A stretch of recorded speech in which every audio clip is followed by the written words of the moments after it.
This time is different. These are the 4 most dangerous words in investing, and it is a statement that applies when the market's going up and when the market's going down. Most people think that bull and bear markets, they just last forever, and that this bear market in particular, it's never going to end, that this time is indeed different.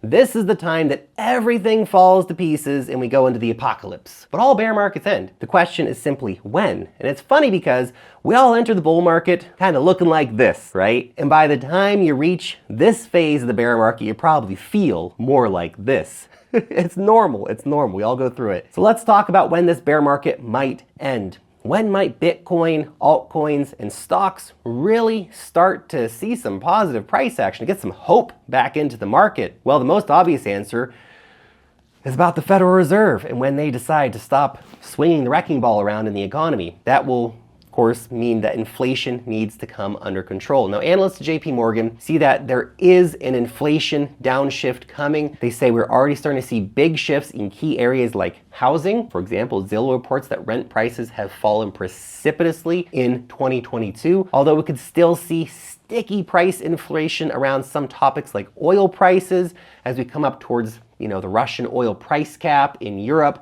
That's going to happen in December. We have OPEC cuts going on. We have the US about to turn off the faucet for the US strategic reserves, which they've been dumping massively to keep the prices down before midterms. That could all have a carry-on effect to food, of course. If the prices of oil go up, that means inflation could stay higher longer than expected. But there's a counterpoint to all that, which points to inflation falling faster than expected in spite of those challenges. And that comes in from Morgan Stanley analysts who believe that the M2 money supply, which is currently falling pretty damn fast, is going to be a major factor in bringing that inflation down. They believe that investors are now as offside on inflation as they were in March, just in the opposite direction. Anyway, this week we saw the Federal Reserve again raise rates by 0.75%, but most importantly, they hinted that the next rate hike will be smaller, likely 0.5%.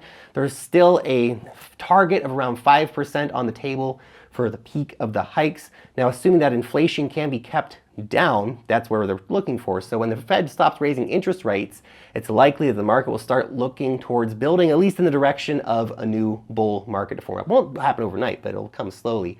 Now, these rate hikes put us on track for the Fed to stop hiking in about March. It's only a few months away. Now, before telling you about more of the predictions of when the bear market is going to end, I just wanted to let you know about my weekly cryptocurrency investor newsletter. It's called Wealth Mastery. It's absolutely jam-packed full of alpha on altcoins, airdrops, NFTs. We have DeFi tutorials, market analysis.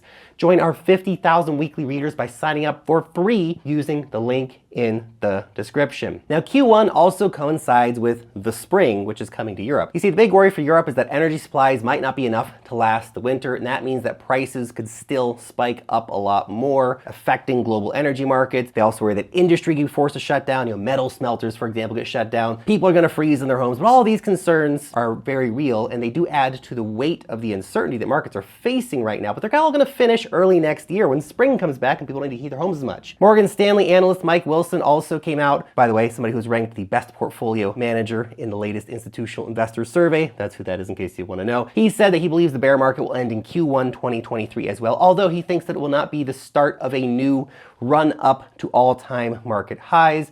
Just a big 2023 rally potentially getting ready to take place starting in Q1. Now, from a historical perspective on the stock markets, the average length of a bear market is 289 days, although that goes out to 495 days when there was a recession involved. Either way, that puts us likely into the first half of next year for when the bear market might end. Or you can take a look at this chart here that shows that in the vast majority of cases, the bottoms of bear markets have been formed in Octobers. Yeah, Octobers. Now, this could be an outlier. Things could always get worse. This could be one of the Octobers that didn't mark the bottom. But historically speaking, this has played out more often than not where Octobers have marked the bottoms for the markets. What about this little tidbit of knowledge? The S&P 500 has risen in the year after every single one of the 19 midterm elections since World War II, with not a single instance seeing a negative return. That's pretty crazy, right? Midterms happening.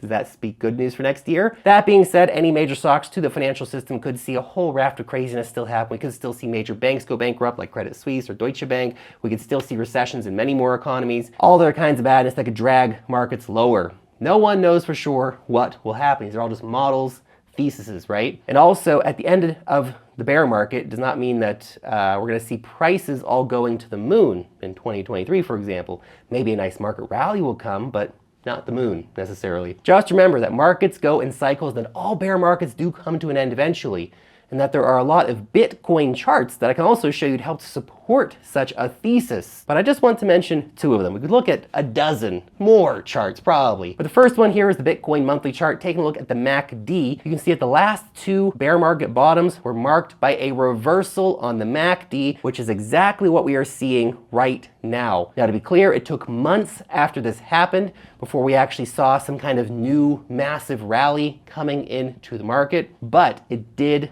mark the bottom in the market and the reversal in the market. Also, we can look at the Bitcoin weekly RSI charts. Particularly, I want to point your attention to the downtrend that we have been in since early 2021, which has not been broken yet. Although we are testing the line currently, but in past bear markets, the breaking of this RSI downtrend was a big deal and a big signal that a market reversal was underway and that we were getting out of the worst of the bear market. I know now the Bitcoin is all the way down here, right? All around 20K or whatever.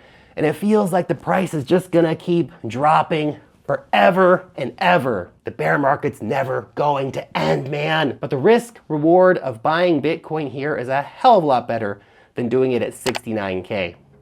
It's true. Okay, that's it. Subscribe now. See you next time.